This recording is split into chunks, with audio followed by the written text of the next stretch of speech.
Hello বন্ধুরা, তো আজকে চলে এলাম ধান ঝাড়ানো নিয়ে। তো যে এখন ধান ঝাড়াচ্ছি, এদিকে দেখতেই পাচ্ছেন মেশিনে 4 জন আছি। আর এই যে আমি চোখে চশমা দিয়ে ধান ঝাড়াচ্ছি। এই মেশিনটা ভীষণ বড় মেশিন। তো দেখতেই পাচ্ছেন বন্ধুরা, তখন আমি সামনে দিকে চলে এলাম।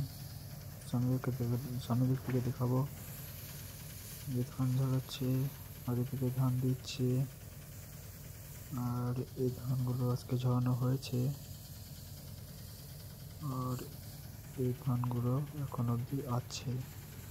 তো আজকে সবগুলো ঝরানো হবে না, কালকে দিনও লাগবে। তো দেখা যাক আজকে কি কতদূর ঝরানো হচ্ছে। আর এইটাতে খেয়ার করছে, এদিকে খেয়ার ফেলছে আর কি। তো বন্ধুরা, ভিডিওটা ভালো লাগলে লাইক কমেন্ট শেয়ার করে দেবেন। তো থ্যাংক ইউ।